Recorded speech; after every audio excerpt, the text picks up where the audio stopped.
Hey guys, we are just gonna wait a little bit.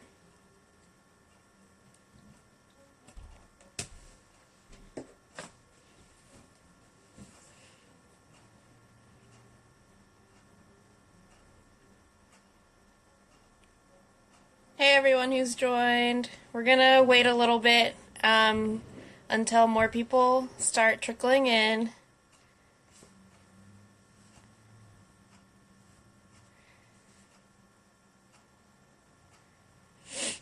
Hello. Hello everyone. We're gonna wait like maybe 2 or 3 minutes, just waiting for more people to start trickling in. And then I'll give my little spiel and then I'll let you guys ask me some questions. There we go. And if you can't hear me or anything, just let me know. But given that none of you have said anything, I'm gonna assume that you can hear me.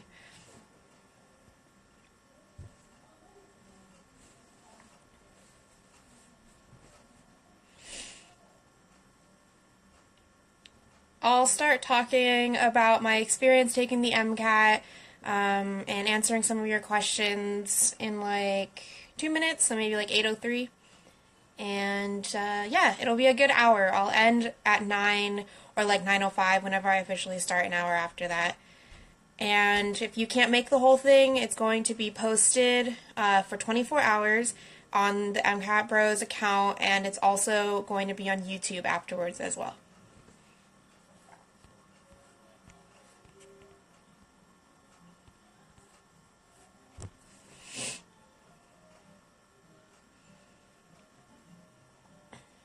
Hi everyone.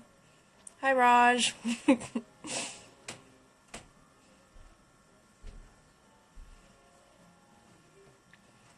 Hello.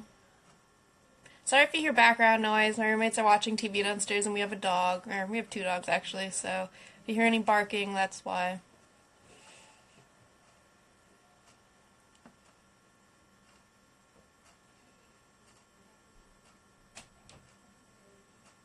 Hi everyone. I'm gonna start pinning like questions at the bottom just so I remember what to answer later, but I'm gonna do my little spiel first and then I'll answer some questions afterwards. I'm wondering if you are trying to make your application process better. Alright. Yeah, so just to answer everyone, I'm gonna talk a little bit about my MCAT experience, and then I'll go into my answering your questions about my application process and all of that. And yeah, if you have any more questions about that we don't answer in the hour, you guys can ask me afterwards. So it's 8:03, so I'm going to start talking a little bit about my experience taking the MCAT. So just so you guys know, I got a 509 on the exam. I got a 126 in Chem and Physics, a 126 in Cars, a 128 in Bio. Sorry, I'm like trying to remember that off the top of my head, but it's posted in the post on the MCATBROS page, and a 129 on the the psych section. I studied for about 3 months total, and I studied while I was in graduate school and TAing.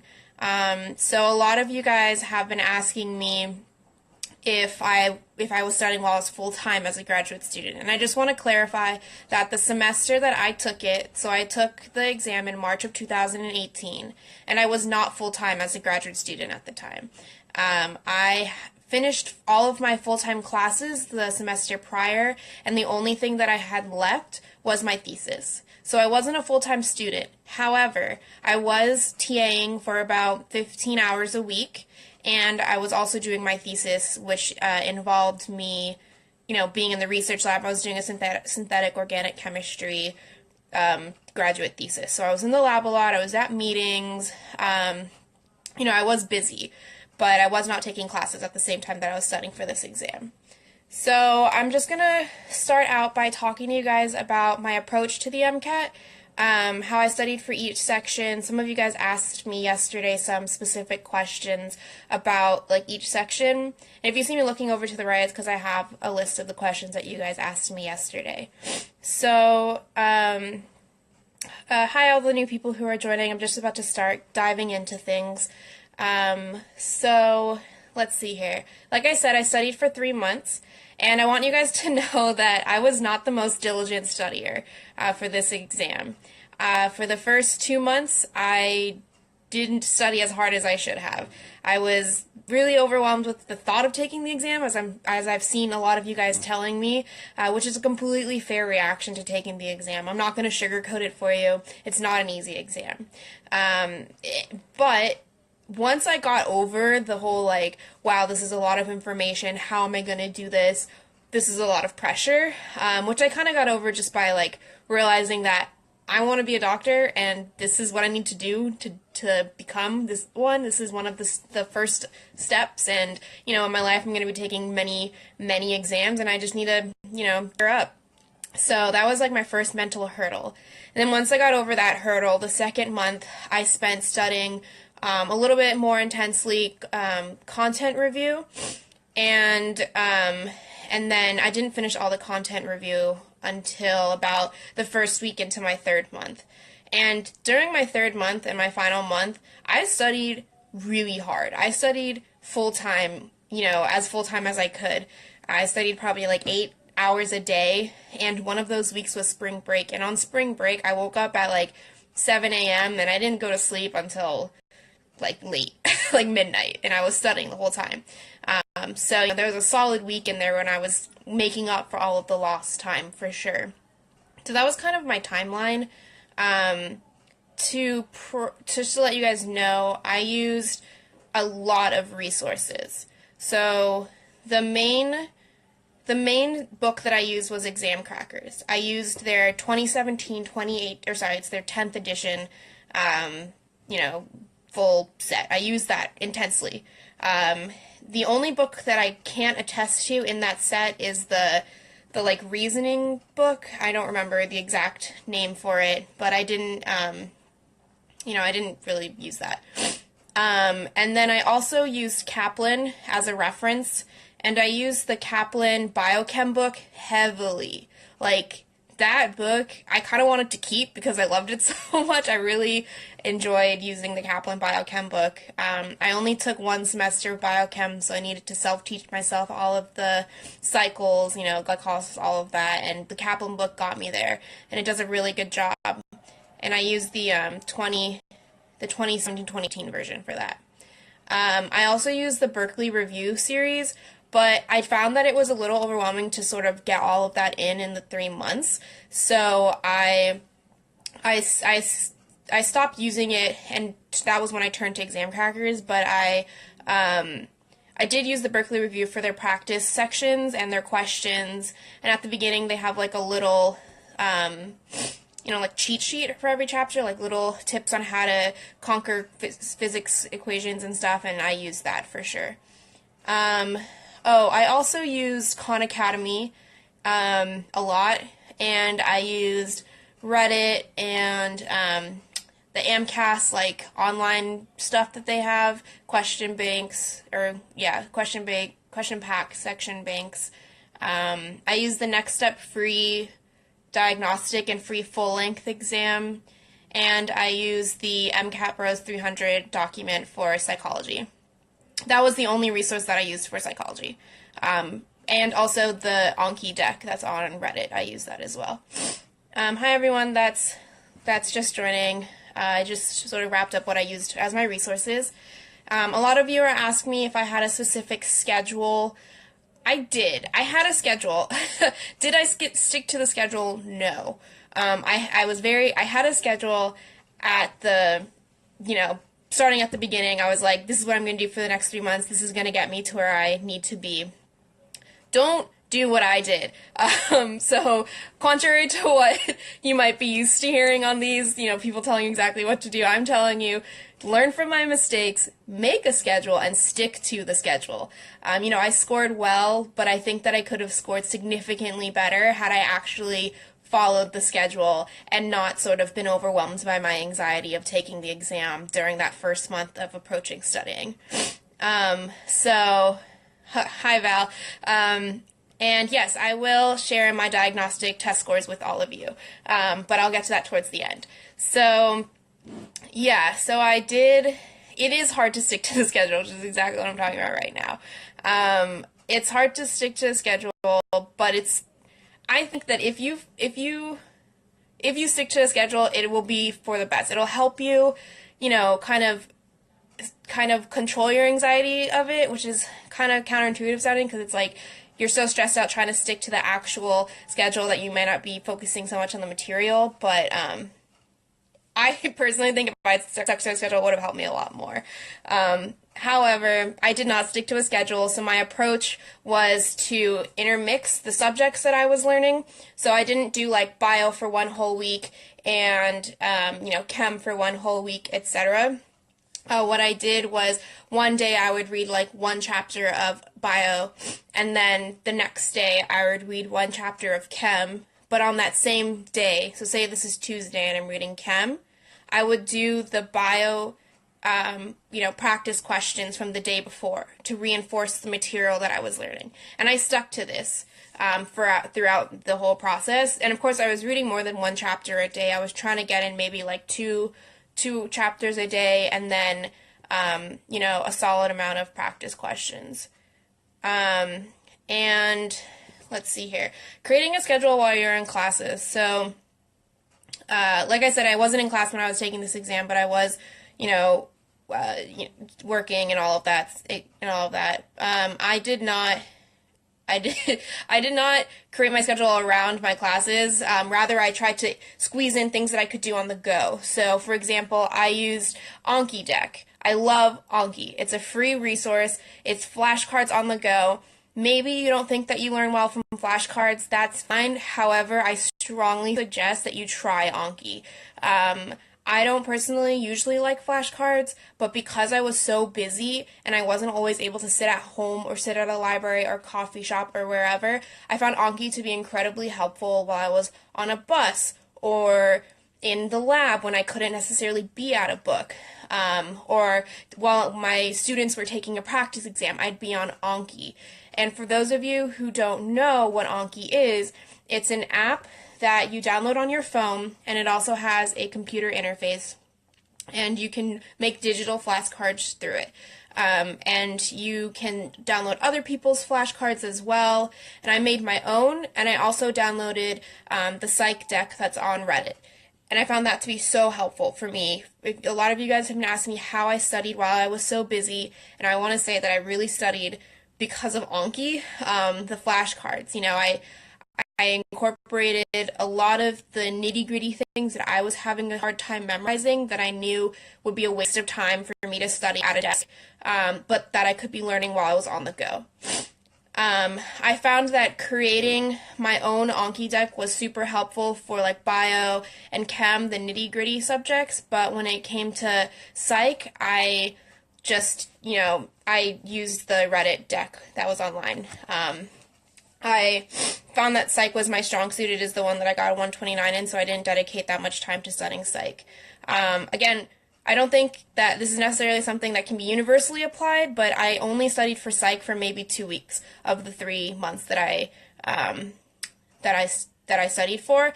But I do come from a neuropsych background from undergrad, so I had a strong foundation in that. So play to your strong suits. I had a strong foundation in organic chemistry, so I didn't study that for that much. I am really bad at physics. Really bad. And so I spent most of my time, like, getting used to taking physics problems and strategizing on how to, do the time for physics. Let's see here. What else? Oh, so once I finished content review, I spent about the last 3.5 weeks doing full-length tests. I want to emphasize that, yes, content review is important for your success on this exam, but I think a part that's equally, if not more important, is learning how to take this exam. Like any standardized test, the MCAT has its own nuances, and the only way you're going to be able to conquer it is if you spend the time to familiarize yourself with the exam. I didn't take any Kaplan or Exam Cracker or Princeton Review full lengths because I knew that they weren't in the same format as the MCAS exam, and I only had 3.5 weeks to like nail down my strategy for the MCAT, so I didn't have time to take those. If you have more time, go for it and take it, but I had to strategize. So I used Next Steps Diagnostic and Next Steps Full Length for free. Those are the first 2 exams that I took. And then I took the AMCAS Full Length 1, and then the Full Length 2 and 3, and I think there's a 4th, no, I think there's only 3 now, but I took the sample one the week before or 3 days before my exam. And my schedule for taking the full lengths, I took one full length about every week, except for the week of spring break. So the week of spring break, I took an exam on Saturday.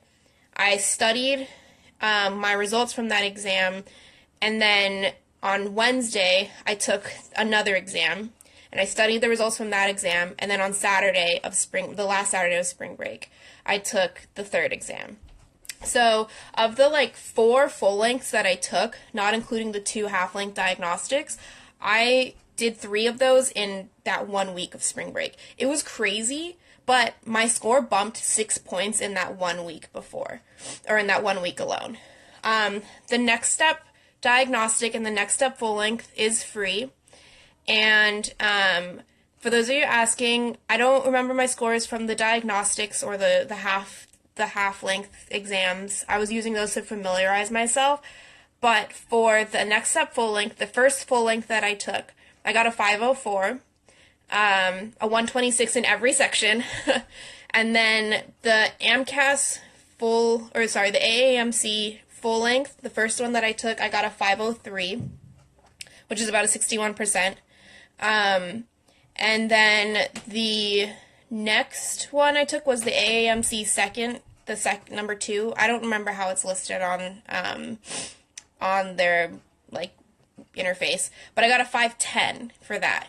So this is the week that I spent, the whole week studying spring break. I started at a 504, and a week later I had a 510, because for that whole week I was studying so hard. Like you guys, I studied so hard that week, and I don't think that necessarily everybody will have the capacity to do that, but I do think that, yes, we're all busy, but it's really important to, realize that you need to dedicate time to this exam, and I dedicated time that week. That was all I did. I ate, slept, and breathed the MCAT, and I bumped my score 6 points, and that was my second to last full length. And then I studied for about another week, and I took my last full length before my exam. My exam was on March 24th, and a week before that, March 17th, I took my last full length, and I got a 509, which ended up being my real score.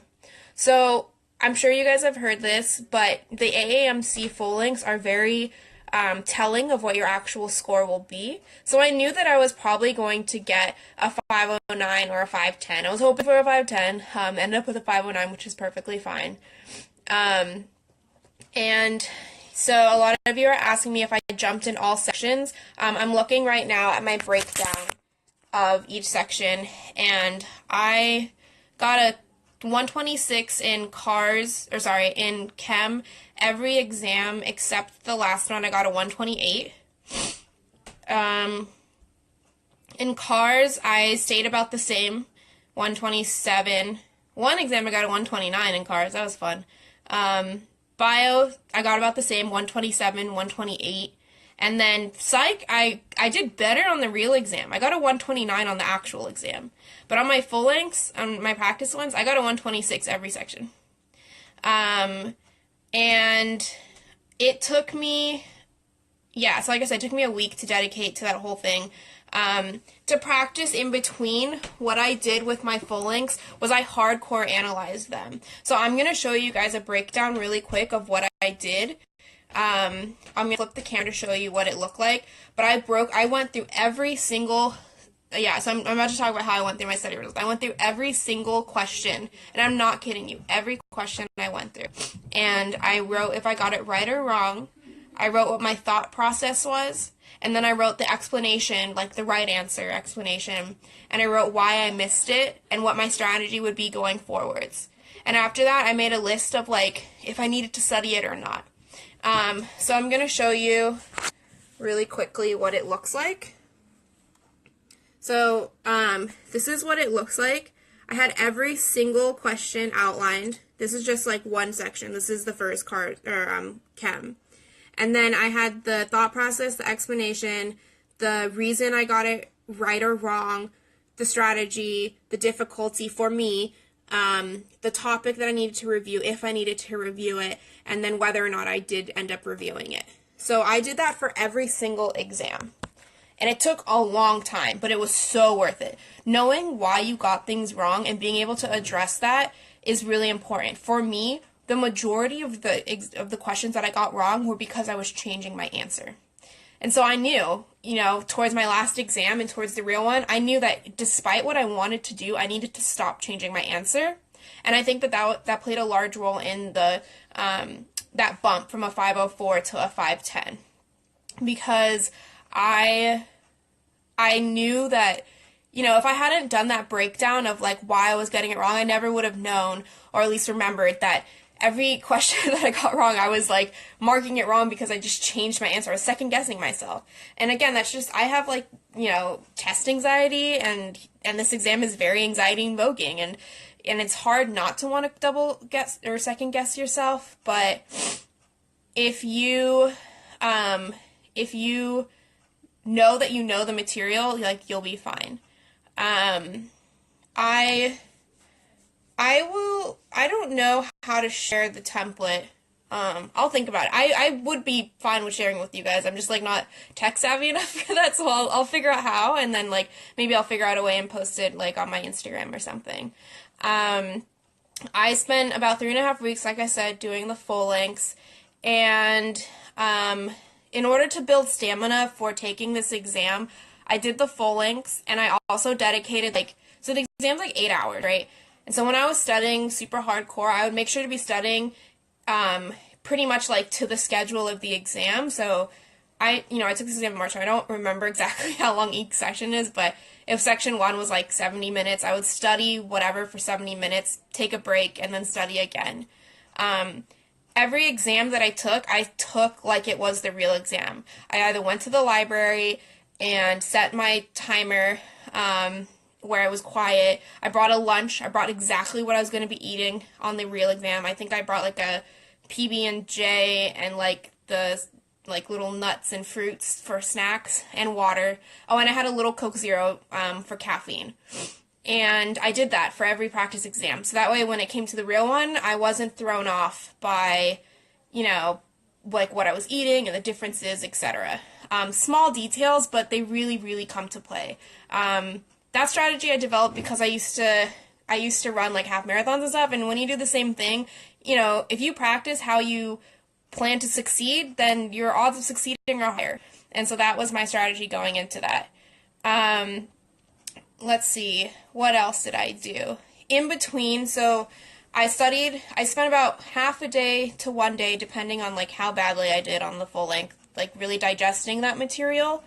And then after that, I spent time doing the section banks and the question packs. I think you should do those, but I spent most of my time doing the section banks. And I think that they're helpful. I spent a lot of my time doing the section banks for physics and chem because those are my weakest sections. So, I'm not going to tell you how to address those. I think it really just depends on what works best for you. However, I do think that those and the full links on the AAMC online bundle are the best way to get used to taking the exam because they're exactly the same format as the exam. Somebody asked if Next Step is pretty similar to the real full length, and I do think it is. I think that the AAMC is a little harder if I remember correctly, but in terms of formatting and like the types of questions that they ask, the Next Step does a really great job. Some of you are asking me if I took a course. I did not take a course. I self-studied throughout the whole thing. And I didn't spend any money on this prep except for my books. And then I resold all of my books for like almost the same price I bought them. So I ended up, apart from the exam and, oh, and I haven't told you guys about my little road trip to the exam either. But apart from my exam and my little road trip, I really, I spent money, but I made it all up in selling the books back. So really quickly to address people's questions about how I prepped for cars, I spent probably like so I read like the Kaplan and the exam crackers like methods to approaching cars. Those didn't work for me. I just, I knew strategies that would work for me, and those personally didn't work. So I didn't do any outlining for cars. I read the passages first, and then I would do the questions. And the way that I prepped for cars was I did 3 sections every day for, I think it's like 10 minutes per section is like the average time. So I did 30 minutes of cars every day. And by every day, I mean like for the last month and a half. Like I said, the first month and a half that I did were not the best. I promise I will address my med school application questions. I'm almost done talking about the MCAT, and then you guys can ask me all your questions. But yeah, so for cars, I strongly suggest doing it every day. Do 3 passages and then review those questions. The best way to get used to cars is to expose yourself to it. The more familiar with it you are, the more you'll be, better at the timing of it, etc. Let's see. Yeah, so I think that's all that I have to say about that. In terms of logistics, I did not sign up for the MCAT early enough, so I think that if you're planning on taking it next year, it opened in October. If you know when you're going to take the exam and you know that you need to take it near where you live, sign up for it as soon as possible. I could not afford to pay for the exam when it first opened, so I waited until February, and I was taking it in March. And so I was living in Pittsburgh at the time, and I had to drive to Erie, Pennsylvania, which is only like, where is it? It's only like 2 hours away from Pittsburgh, which isn't that bad, but it wasn't a huge extra expense. It was like $200 for the car and then like $60 for the hotel, and it was stressful because I wasn't sleeping in my own bed, etc. So sign up early for it to avoid all of that extra stress, but know that you will survive if you end up having to travel. The MCAT testing room is ridiculous, and it's like 8 to 13 chairs, and I think that's like pretty universal across the country, which is crazy for how many people take this exam. So unless you're like really lucky, you probably will have to travel a little bit, whether or not it's to the same extent that I did. So like it's not the end of the world. I remember when I saw that Erie was the only option, I was like a huge mess. I called my mom and I was like, "Mom, like I'm gonna fail the exam because I have to travel." And she was like, "You'll be fine. Like you'll be fine." And I was fine, I made it out into a fun little road trip, and it was cold. It was really cold, but took my exam, survived, and drove back. So if that's something that you have to do, don't be freaked out by it. It's more common than you think, and you'll be fine. I was able to juggle school and work and studying. I wasn't the best at like sticking to a schedule, but I did juggle it all just by like using all of my free time wisely. So I would use like whenever I ate a meal, like breakfast, lunch, or dinner as a break to watch Netflix, and I still do that now throughout all of my schooling. And I then used all of my free time when I was like on a bus or whatever studying, and if I was in lab, I would listen to podcasts about the MCAT, or I would have Anki, stuff like that. So I just kind of squeezed it all in, and then I'm a night owl, so I stayed up late and I studied after. I was tired, but I knew that this was important, so I dedicated the time. Look, it's not easy, and you are going to have to make some sacrifices. That last month, I didn't do anything other than the MCAT, but it was worth it in the end. So I think that is all of my spiel about the MCAT, and I can go over specific questions now. Really quickly, some of you are asking like what my GPAs were. Those are all on the Instagram account, but my undergrad GPA was a 2.95, I think, before some of my graduate courses counted to bump it up to a 3.04, and my science GPA was like a 2.75 before my science courses bumped that up to a 2.81. And for those of you who don't know, I was recently accepted to medical school. It is, in the USA, and it's a really good school, so I'm really happy to announce that as well. So I'll start asking some questions. Somebody asked, if someone gifted you their old MCAT Kaplan book, 2015-2016, would you buy the new books? Are there new books?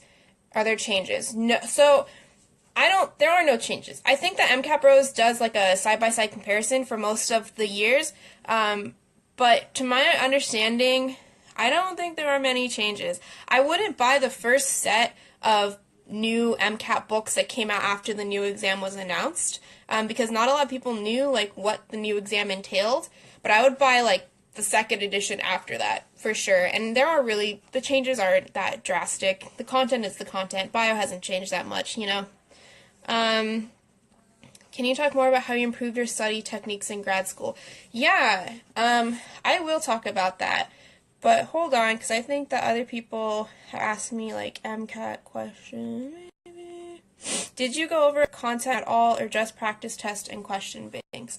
I went over content. I went over content for, the first month and a half, and then the last month and a half I dedicated to practice tests and question banks, which I think were key to, developing my strategy. I did not use UWorld. UWorld was released, a week or two before I was ready to take the exam, and I was like, I'm not going to try and squeeze in a new resource for that. So I did not use UWorld. I can't attest to MCAT tutoring. I have not used it. So unfortunately, I can't talk about that. But I think if you're interested in it, maybe consider looking into people who have taken it and asking them.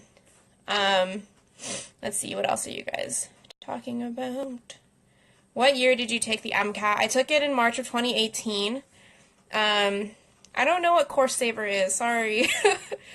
Let's see. How did I practice to improve your critical analysis? So I talked about that a little bit earlier. You can refer back to that in the posted thing. Alright, so it looks like a lot of question filtering now are not about the MCAT. But feel free to send me more questions about the MCAT. I'll, transition to answering some of these other questions as well. But I improved my study techniques in grad school by learning from my mistakes in undergrad.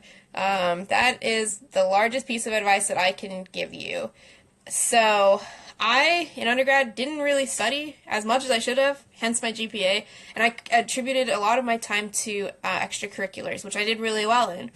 But in grad school, I realized I needed to ask for help. I couldn't do it on my own, so I reached out to professors, and I studied closer to the exam in groups. That really helped me, and I actually studied. So I used a lot of my time in grad school to study. Some people were, able to go out and have fun, but I knew that this was my second chance, my only chance. This was the only program I got into, and I knew that I needed to make the most of it. And so I did. I got a 4.0 in my grad program, and I'm still using those techniques now in my second grad program, and I'm also going to get a 4.0 this semester. So people have been asking me, what sort of time length they should be allotting to studying for the exam. I'm going back and forth between the MCAT and, my progress to med school. Sorry if that's confusing, but, this is technically an MCAT session, so I'm going to try and answer those questions first and foremost as I see them rolling in. What were your scores? I mentioned that a little bit earlier, but my next step score was a 504, and then, there wasn't much of a change into the AAMC full length. The reason why I liked the next step is because it's the same format as the AAMC full length. So when I was transitioning, 3 days later, I took my first double AMC, and it wasn't that big of a transition at all. I really appreciated that about next step, and that's why I didn't do Kaplan or Exam Crackers. But Kaplan and Exam Crackers full lengths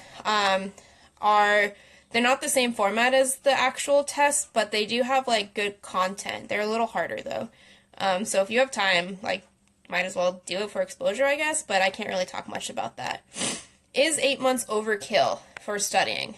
I don't know. I mean, I studied for 3 months.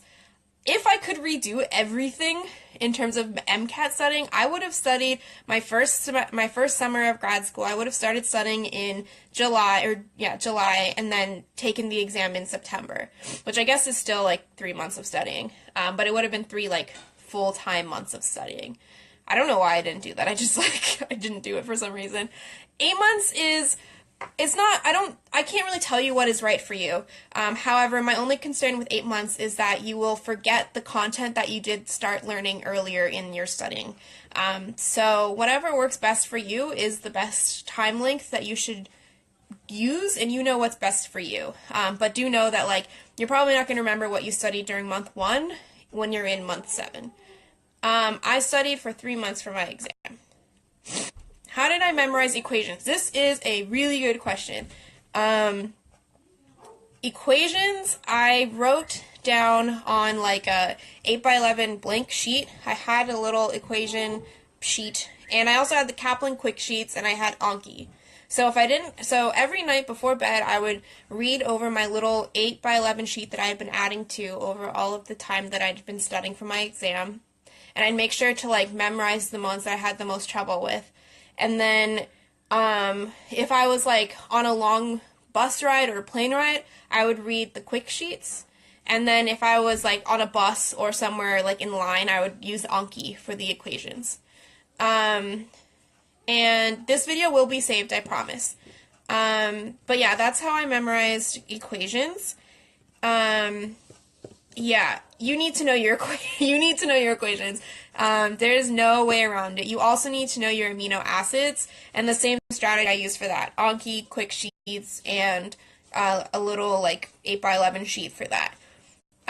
For your amino acids, you need to know the structure, the like certain characteristics, the 3 letters, and the 1-letter abbreviation. All of that you need to know. You need to know that like down pat.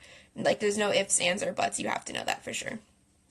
I talked about my next step scores and AAMC full-length scores earlier. For those of you who are just joining, you can like rewatch this later. How did you study for the psychology section? Like I was saying earlier, I have a strong foundation in psych, social psych specifically, so I didn't study more than 2 weeks for that. Obviously not applicable to everyone, but what I did use and what I would use had I studied more for it was the MCATBROS 300-page document. They also have like an abbreviated version, the 150 pages, I think. I used that as well, and I used the Reddit deck, the Reddit Anki psych deck, or the Anki psych deck that is on Reddit. Those are the 3 things that I used for psych. I didn't use any book for psych. I bought the Princeton Review book, and then I didn't like it, so I stopped using it. I don't know what Sterling is. Sorry. Let's see. For physics section, what resources did you use to learn the concepts of physics and the math tricks? Oh, yes. So, I'm really bad at, like, quick math. You know, I can do calc easily-ish, but like arithmetic, I'm so bad at it. Estimation, really bad.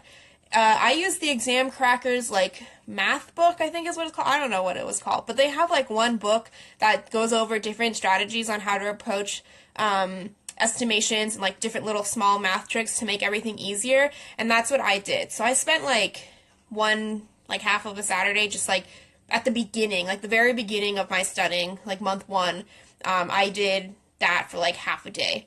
That's all I did, just so that I could like prep and use those strategies going forwards for the next 3 months, learning how to do estimations and stuff. For the concepts of physics, I used Exam Crackers because I'm really bad at physics, and I didn't want to overwhelm myself trying to memorize everything in Kaplan and like the Berkeley Review. And Exam Crackers did a good job of just giving me the gist of what I needed. Like I knew I wasn't going to get a 130. You know, I'm hopeful, and I know that I'm smart, but I also know my limitations, and I knew that I just needed to get above a 125, and I got a 126. It wasn't the chem that was scary for me about that section, it was the physics, and unfortunately I got dealt a bad hand and was all physics on my real exam, so I scraped by, barely. Let's see here. What Anki decks did you use? I made my own, and I used the Anki deck for psych that was on Reddit, as I've said. Okay, so I think I've exhausted the MCAT questions that are on right now. But some people are asking me if during my interviews, people or interviewees asked me about my undergrad GPA, and they did. So, of course, so during a med school interview, they're going to ask you about your red flags, and those interviews, so I've been to 6 interviews so far, and some of them were closed, meaning they didn't see my numbers, but the ones that were open, 2 of the 3 that were open did ask me about my undergrad GPA. And the way that I approached this when I was talking to them was, addressing it. I was like, look, yes, that was my GPA, but look what I did in grad school, and here is what I learned from that experience that I'm now applying. So it wasn't like a woe is me and blaming it on something. It was I had this problem because I didn't dedicate enough time studying, and I know it, and I didn't ask for help. But when I was in grad school, I learned from those mistakes, and I did ask for help, and I actually studied, and I grew stronger because of that experience, and now I'm excelling at everything that I do. So it's sort of like taking any setback and turning it into what you learned from it type strategy. And that's how you should answer any question, what is your weakness, any of those negative questions. You should turn them into positive, this is my weakness, but this is what I'm doing to improve it, or what I've learned from it type thing. If that answers your question.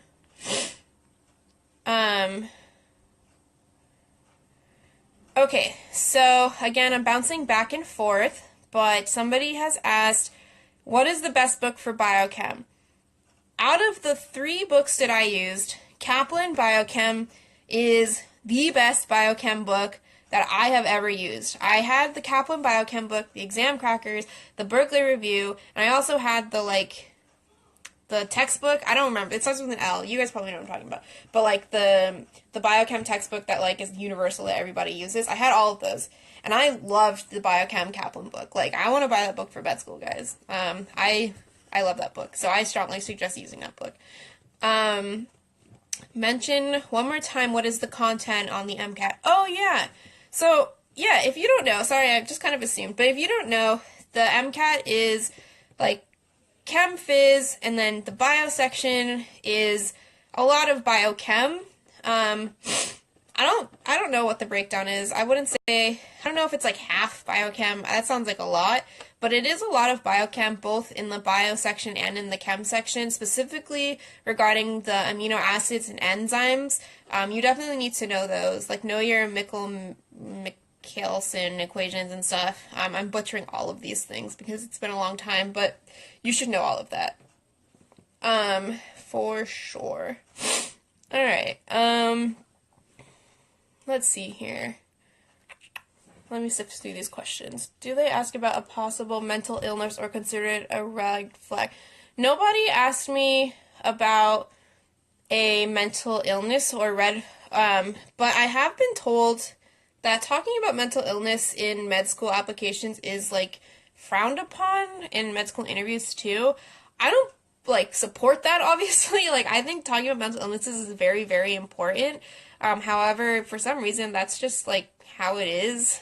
So I don't suggest talking about it just because that's how the cookie crumbles in this field.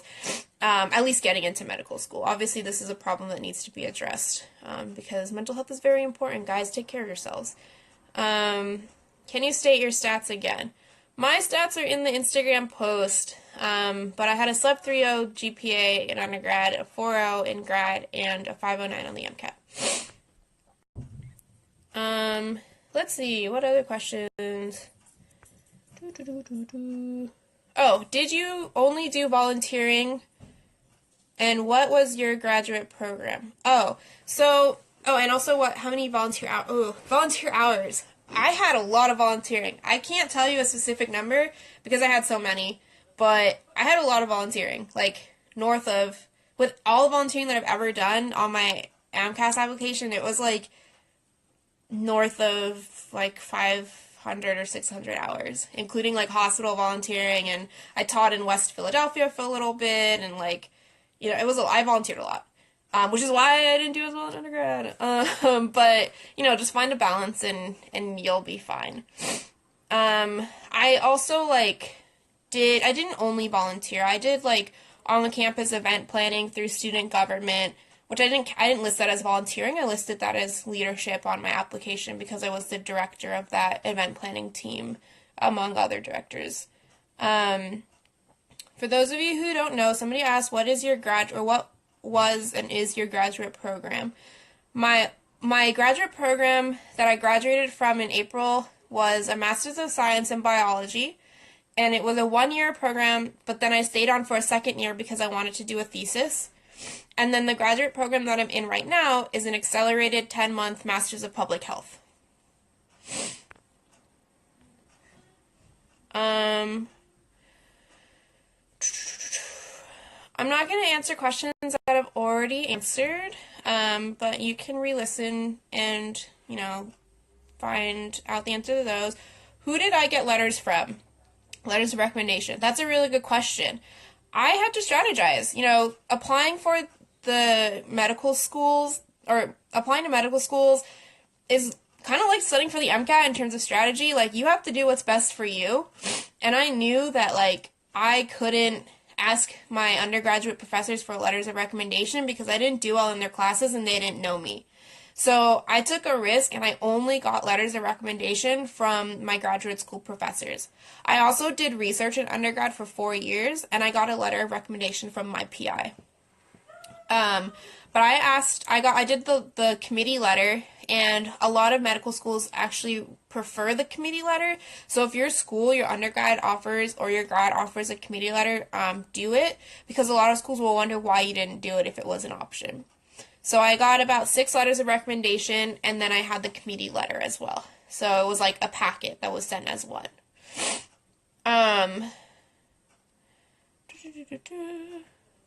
What?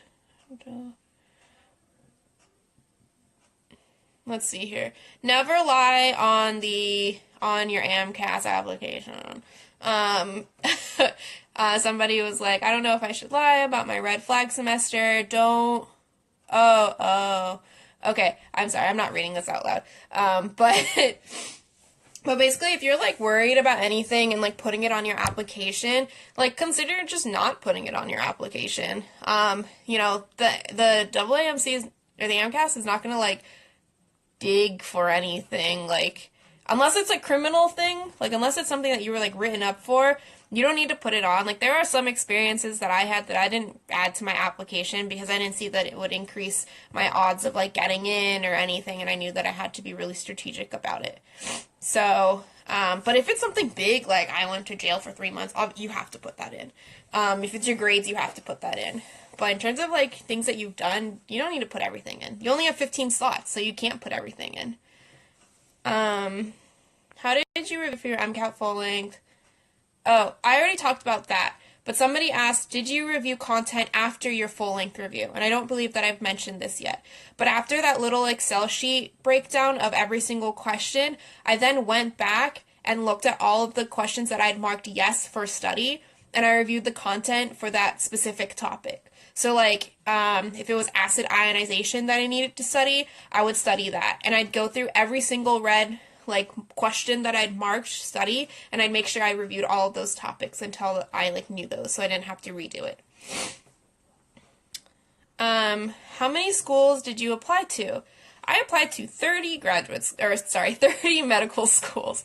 I applied to 26 MD programs and 4 DO programs.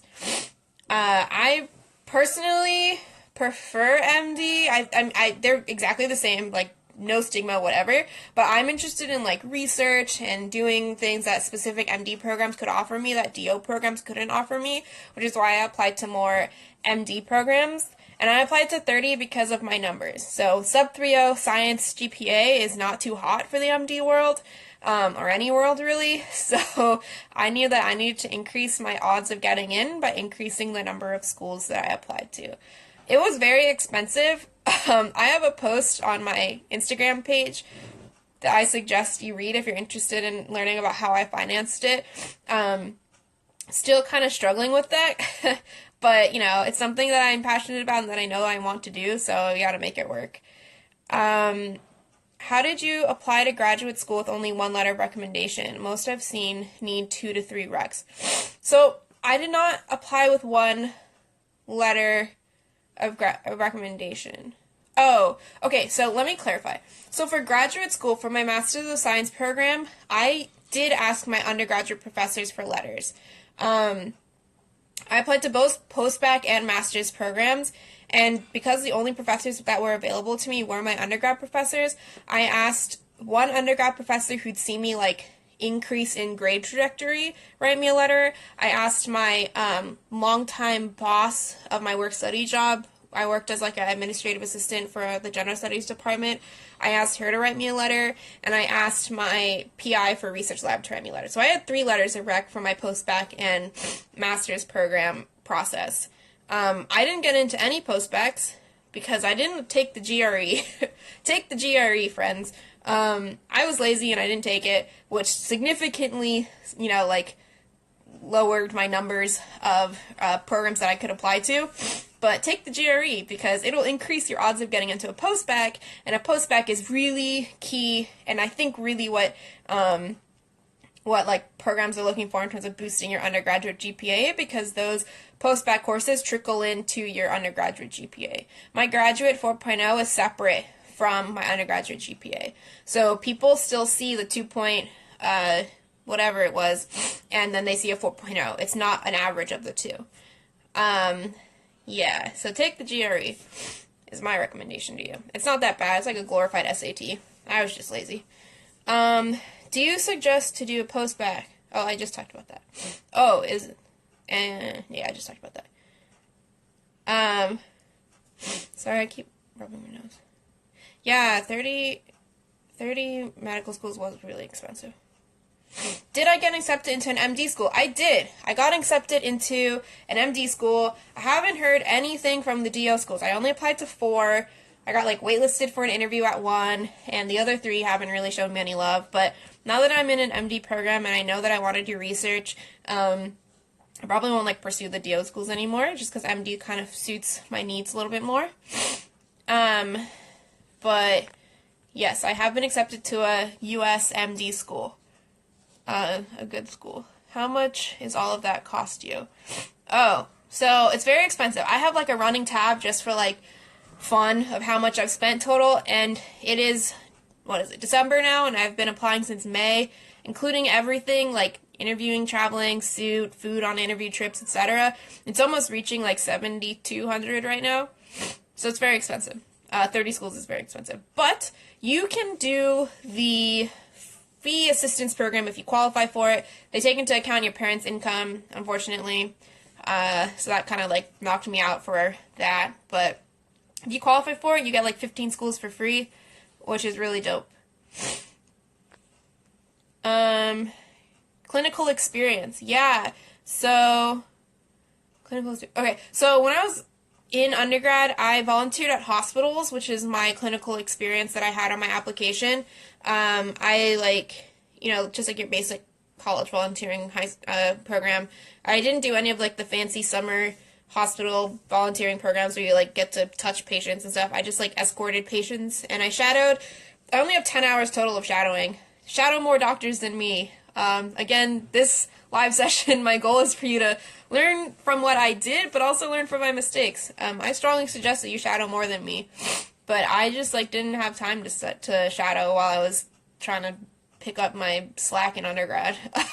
So shadow more than 10 hours, because a lot of people have actually been asking me on my interview trail, like, why haven't you shadowed more? But I end up like twisting that into being like, I was doing X, Y, and Z instead, and whatever. So clinical experience pre-grad school was hospital volunteering, but now I started working in July as a clinical research coordinator, so I've been gaining a lot more clinical experience since then, and I've been able to add that in an update letter to applications and talk about that during my interviews as well. So that's sort of how I have clinical experience. Do I think a postbac is better than pursuing a special master's program? Ooh, good question. I can't really give you like my solid opinion on that, but when I was looking into programs to apply to, I applied to postbac, special masters, and like normal masters. I didn't get into postbac or special masters programs, but I personally prefer a degree. Like, if I'm going to pay for something, I want a degree. So if you have the option to do a special master's program, I would just make sure that has a linkage to whatever med school it's associated with, so that gives you sort of a leg up, and hopefully you can just go straight into med school after that. But a postbac is technically the best option to boost your undergrad GPA. But they're very expensive, and they don't give you a degree, so there are pros and cons. But do what's best for you. How many classes do you recommend to do in your postbac? All sciences. So no matter what you do to boost your undergrad GPA, make sure, like whatever program, make sure it is all higher level sciences. I didn't do anything but science for 2 years straight, and they're all higher level, and that really helped, show med schools that I have the brains to become a doctor. Your postbac program or whatever program will have the number of classes that you need to take outlined for you. So I'm glad the rumor isn't true that you'll get cycled out if you apply with a 2.94, which is, okay. So I was glad too. Obviously, like, people say that, programs have, or schools have, like, computers, and I do think that's true. I do think that some schools focus heavily on, like, weeding out specific numbers. However, I wasn't interested in going to a school like that anyways, because I wanted a school that was nice. And the schools, I've gotten 6 interviews, and they're all at really great schools. They all did a thoroughly holistic review of my application and liked what they saw and could see that I'm more than just my numbers. So there's only like 4 minutes left, but I think that if there's one thing that you take away from this, it's important to know that you're more than your numbers and that you can, like, do whatever you want. I don't know why I'm so sniffly. I'm sorry. But I'm not sick, I promise. I really struggled in undergrad, like, with imposter syndrome and thinking that I was, like, able to become a doctor, but I knew that this was what I wanted to do, and I knew that I could do it. It was just that I was feeling so bogged down by how I had done in previous semesters in undergrad. But by junior year, I was like, look, this is something that I'm very serious about, so let me strategize and come up with a plan. So applying to med school, taking your MCAT, it's all about strategy. It's all about your ability to overcome your, like, anxiety about the exam and all of that, which is, of course, easier said than done, and everybody has a different strategy to overcoming that. But in my opinion, my ability to get to where I am today is because I was able to like, I don't know, like, self-assess, I guess, and just know that, like, look, I know that I'm able to become a doctor, and my advisors were telling me left and right that I shouldn't become one because of my grades, X, Y, and Z, but, like, I was like, whatever, I'm going to become one, and here I am with a MD acceptance, so they were wrong. But yeah, a lot of you have asked me, like, how I stayed positive, and having a good support system, taking breaks from studying, so important, and just, like, knowing what's best for you and doing it, for sure. Yeah, okay, so there are, did I volunteer in grad school? I volunteered for, like, I volunteered in grad school. I volunteered at a local hospital, but not for that long, maybe, like, 50 hours total. How do you decide what schools would evaluate you holistically? Ooh, I don't have an answer for that because I didn't know. Technically it's 9 o'clock, but I started at like 8:05, so I'll go till 9:05. Yeah, I didn't know what schools would evaluate me holistically. I did a little Googling around, and like SDN, which is like that forum that you're not really supposed to go on. But that forum was helpful in me determining what schools people claim to holistically review and stuff. But I didn't really use that in terms of deciding what schools to apply to. Obviously, I didn't apply to, like, Harvard. But I did apply to my alma mater, which is Penn, and I haven't heard back from them, so we'll see.